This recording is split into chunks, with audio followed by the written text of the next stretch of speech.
Nag-umpisa na ang gera sa Elbaf. Mga Giants nagkakagulo na. Bali nag-umpisa nga itong chapter 1144 sa pagpapakita ng ancient robot ni Ripley kay Franky. Nung makita nga ito ni Franky, gulat na gulat siya. May scientific vibes nga daw itong robot na to. Alam nga daw ni Ripley na sa lahat daw ng tao si Franky ang makaka-appreciate ng robot na to. Hanggang sa biglangang sumulpot sa facility na to sila Bonnie at Lilith. It turns out na nag-ikot pala itong dalawa na to at nag-end up sa lugar na to. Buti na nga lang daw at saktong nakita sila nila Franky. Dagdag pa nga ni Lilith na base daw sa estimate niya, malamang na 3,000 years old na daw itong robot na kinatatayuan nila. Nung marinig nga ito ni Franky, hindi siya makapaniwala at kinwestiyon niya kung paano daw kinalculate ni Lilith itong kiniklaim niyang 3,000 years old. Pero si Ripley nga hindi na nakipag-argue dahil sila nga daw mismo na lokal sa Elbaf hindi rin alam yung origins netong robot na to. At dito na nga gumana yung curiosity ni Lilith bilang Vegapunk dahil gusto nga niyang magpaiwan sa robot na to para gumawa pa ng research patungkol dito. Same as Franky gusto nga ring magpaiwan. Pero sa kalagitnaan nga ng pag-uusap nilang to bigla na lang may nakita si Bonnie na ikinagulat niya. At yes, ito nga yung Thunder na isa sa mga nightmare monsters ni Saint Gillingham. Nung makita nga ito nila Franky at Ripley magkahalong kaba at takot ang naramdaman nila.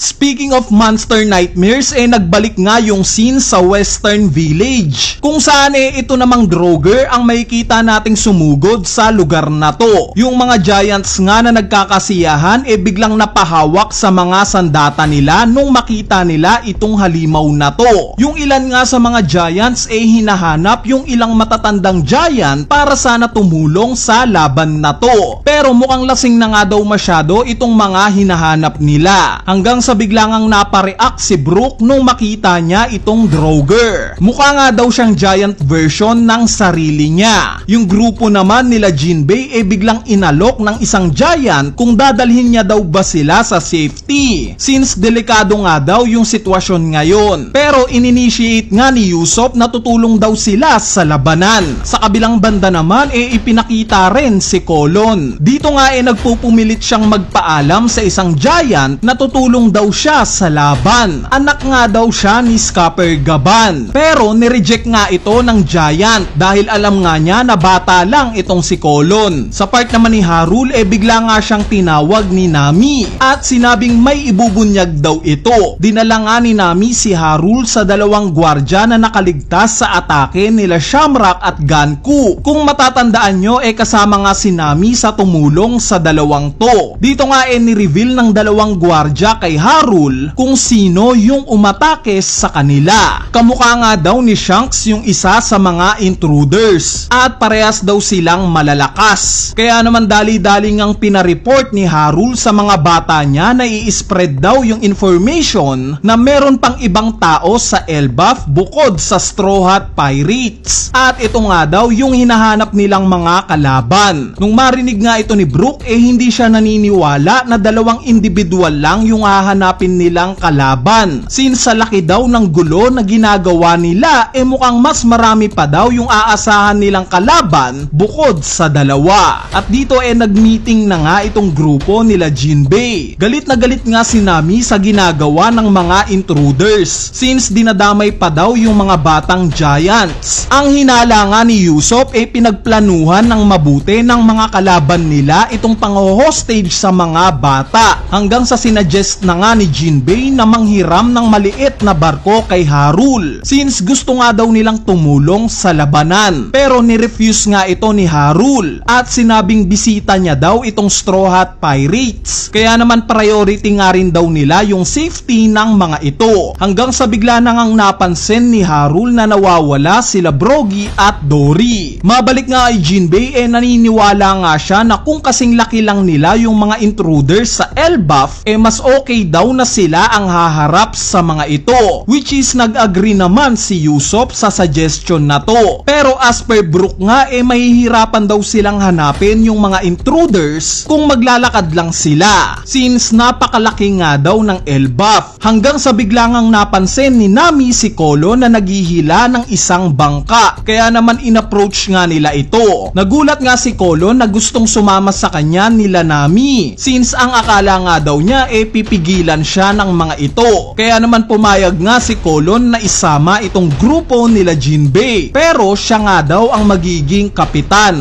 At dito lumipad na nga sila papunta sa nangyayaring gulo sa Walrus School.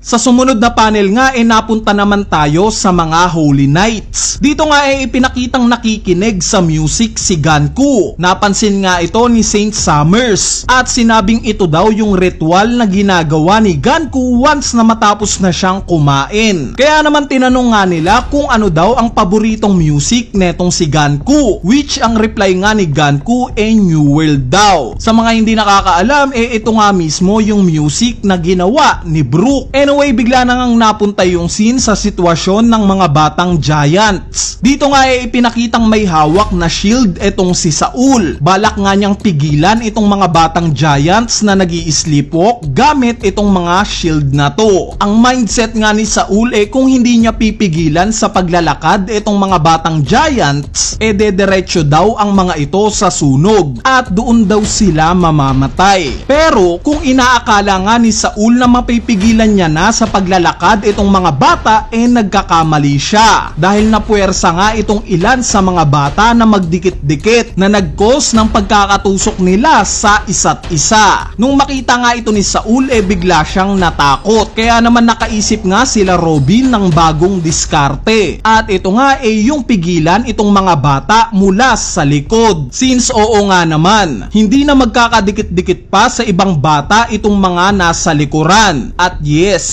matagumpay ngang napigilan ni Saul itong nasa hulihang bata. Hindi na nga ito nakakapaglakad pa. Pero kung kailan nakahanap na sila ng paraan, dito naman may nagpakitang halimaw malapit kay Saul. At ito nga yung Fenrir. Handa na nga netong atakihin itong grupo nila Saul. Anyway, sa sumunod na panel naman bigla ngang nalipat yung scene sa iba't ibang panig ng Elbaf kung saan umaatake itong mga halimaw. Sa Western Village nga napabagsak na ng mga giants itong Draugr, pero may nakita nga tayong mga casualty. Sa ibang village naman ipinakitang umaatake pa rin itong higanting dragon. Kasama nga niya itong higanting ghost na nanggugulo sa mga giants, hanggang sa bigla ngang dumating itong sila Brogy at Dory. Gamit nga itong Hakuku Sovereignty inatake nila itong ghost at dragon, kasama na itong isa pang halimaw. Naglaho nga sila ng parang bula sa lakas ng atake nila Brogy at Dory, kaya naman nagsaya nga itong mga giants na kasama nila. Nung makita naman ito ng mga giants na dumidepensa kanina naging emosyonal nga sila. Kumbaga nakahinga sila ng malalim nung malaman nilang dumating na itong mga kapitan nila. At dito taas noong ang sinabi nila Brogy at Dory na sila na daw ang bahala sa mga halimaw na to. At sa huling panel nga ng chapter na to, muli nating nakita itong si Scupper Gaban. Ready na nga siyang sumali sa mangyayaring bakbakan sa Elbaf. At dito na nga nagtatapos itong chapter 1144. Bali sa susunod na video nga i-analyze natin yung mga pangyayari sa nangyaring chapter na to. Abangan nyo nga ito dahil sobrang information overload nga yung ibinigay sa chapter na to. Gaya ng pagre-reveal ng mas matandang ancient robot, itong pagtulong ng grupo nila Jinbei, at syempre itong pagdating ni Scupper Gaban. Kaya naman stay tuned lang sa channel natin. So yun lang, peace!